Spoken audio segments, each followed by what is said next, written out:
আমি কি করবো? আমার ভাই বোন যেদিকে আমার দেখে না, ঘর থেকে বাই করে দিচ্ছে। আমি কার কাছে যাবো, কারে নিয়ে যাবো? আজকে তো দেশে কোনো দেখেন আইন নাই, শৃঙ্খলা নাই, সরকার নাই। আমি কার কাছে যাবো? সামান্য একটা গলাকে থাপ্পড় দিলে পুলিশটা কেস নেয় না।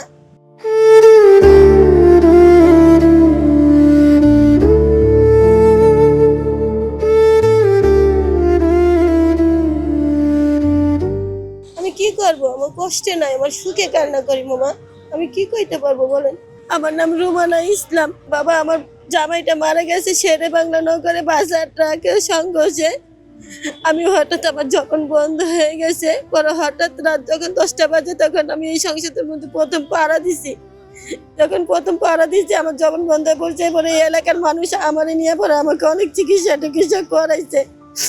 করানোর পরে তারপরে আমার ভাই বোন আমার সম্পত্তি লোভে আমার বের করে দিয়েছে। আমি সম্পত্তি ভাগ চাইলাম। আমার এই দ্বিতীয় শিশুটারে নিয়ে আমি আজকে বৃষ্টির মধ্যেও মামা আপনি আমার দেখতে পাবেন, আমি প্রতিদিনই আসি। আমি এই আনন্দ সিনেমার হল পর্যন্ত আমি চলে যাই।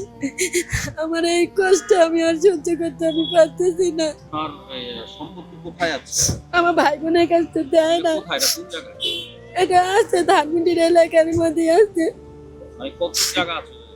অনেক জায়গায় না, 4 বোনের একটা ফ্ল্যাট মামা। আমার ভাগ ছিল, এখন আমি চাইতে গেলে আমাকে এখন আর দেয় না। পরে আমি আল্লাহর কাছে আমি দাবি ছাইড়া দিছি যে মরণের সময় তো মানুষ তো সবকিছু নিয়ে তার মরে না, নেগা তার সম্পত্তি নেগা। আজকে 3টা বছর জানেন আমি সংসদে। এ মামা এই তো মাথা নাড়ালো। বাবা, আমি প্রতিদিনই আসছি, তোমার সাথে মুসা কথা কব না। আমার এখান থেকে যাইতে যাইতে আমার 9টা 10টা এমনি বাজে যায়। সবসময় আমি 9টার সময় যাইতাম। শুক্রবারে আমি 11টা 12টা পর্যন্ত থাকি, কারণ শুক্রবার একটু বেশি টাকা পাই। আমি কি করবো? আমার ভাই বোন যেদিকে আমার দেখে না, ঘর থেকে বাই করে দিচ্ছে। আমি কার কাছে যাবো, কারে নিয়ে যাবো? আজকে তো দেশে কোনো দেখেন আইন নাই, শৃঙ্খলা নাই, সরকার নাই। আমি কার কাছে যাবো? সামান্য একটা গলাকে থাপ্পড় দিলে পুলিশটা কেস নেয় না। এখন ভয় ছোট, আমরা কেউ কিছু বলি না। আল্লাহ আমার খাওয়াইতেছে, আল্লাহ আমার সব কিছু খাওয়াইতেছে। বাবা, এটা সত্যি, আপনি আমার আনন্দ সিনেমার হল পর্যন্ত দেখতে পারবেন। আমার বাবা নাই, আমরা 4টা বোন, আমার একটা মেয়ে।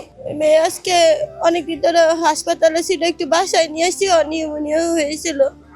মেয়ের বয়স কত? 6.5 মাস। ওই যে পাড়া প্রতিবেশী খালারা কি দেখে, ওরা সবসময় আদর করবো, বাবুরে দুধ বানিয়ে দিব, সবসময় দেখবে তারা। আমি যখন প্রথম আসতাম, তখন আমি 200-250 টাকা কামাই করতাম, চুপ করে বসে থাকতাম, কাঁদতাম। পরে মানুষ আমার বুঝাইতো যে আজকে দিনটা আপনার খারাপ যাইবো, আজকে দিনটা আপনার ভালো যাইবো, আপনি এই নিয়ম খালা মন খারাপ করে না। এখানকার মানুষ আমার খুব সাপোর্ট দেয়। দাদা, আমার একটা কাজকর্ম করাই দেন। কি কাজ করতে পারবেন? আপনার ইচ্ছা, মানে যেখানে এইখানের মধ্যে হোক, যেখানে হোক, আমার যেন একটু চলতে পারি। আমি কি করব? আমার কষ্টে নাই, আমার সুখে কান্না করি মামা। আমি কি কইতে পারবো বলেন? মানুষের বেশি সুখ থাকলে মানুষ এমনি কান্না করে।